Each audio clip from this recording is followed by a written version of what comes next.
After the collapse of the later Zhou dynasty, Taizo established the Song dynasty, but this dynasty had its rivals. To the north, the Jin dynasty, and to the northwest, the Western Jia. These states would be constantly at odds. The Jin dynasty was surrounded by enemies, so to protect its northern border, it bribed a lot of the Mongol tribal leaders to be constantly at war amongst each other. In this war-torn period of tribal warfare, a man would seize power. This man is known as Chinggis Khan, also known as Temujin. In 1162, in his 20s, he successfully attacked eastern tribes to unite Mongolia under his rule. After uniting his realm, he waged war on the Jin dynasty and infamously went around the Great Wall of China. And also, he annexed the Xia dynasty. After the conquests of the Western Jia dynasty and the Jin dynasty, he conquered the steppe tribes of Eurasia. With this conquest, he was bordering the newly established Khwarezmian Empire. Chinggis Khan sent merchants to establish relationships and, most importantly, the Silk Road again, but after the merchants were suspected of being spies, they were executed.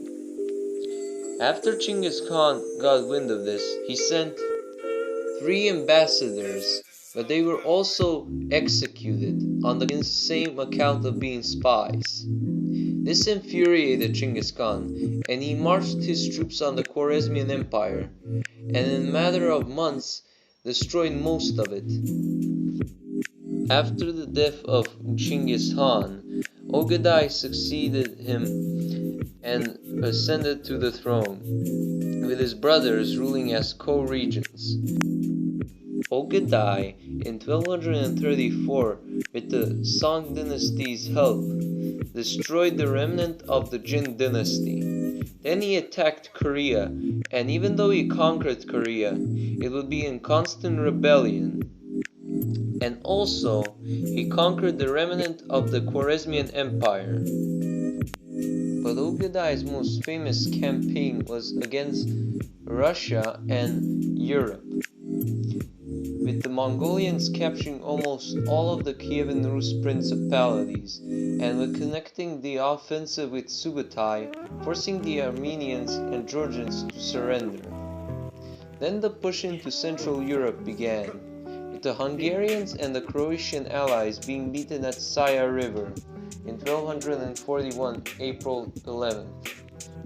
But before Batu could push into the heartlands of Europe and take Vienna, news got out of Ogedai's death, so Batu had to come to Mongolia to attend a Kurotai. After Ogedai's death, the succession was unclear, with 2 people vying for power, those being Temujin and Guyuk, with ultimately Guyuk seizing the throne and conquering a chunk of Anatolia by his reign.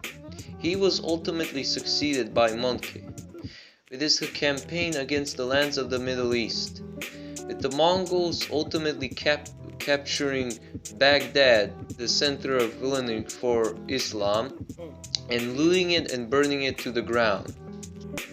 After the campaign against the lands of the Middle East, Mongol Khan attacked the Song dynasty, but he died, and the succession was contested by Berke and Kublai, with Kublai having most of China under his control and an ally, Telugu, with the land known as the Il Khanate, while Berke having the land of the Chagatai Khanate or Central Asia and an ally of the Golden Horde.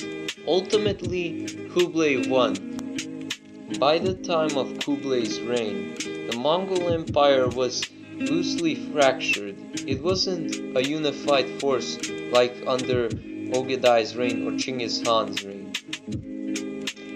It fracturing into mainly four empires, those being the Yuan dynasty, the Chagatai Khanate, and the Golden Horde, and the Il Khanate.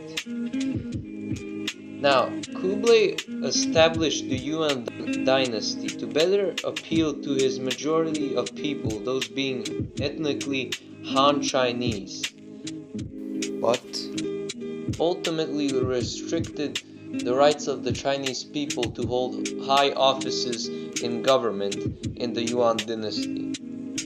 After stabilizing his realm, he attacked the Song dynasty to unite all of China under his rule. He succeeded in this, and after this he attacked the Japanese twice, but it failed due to a typhoon.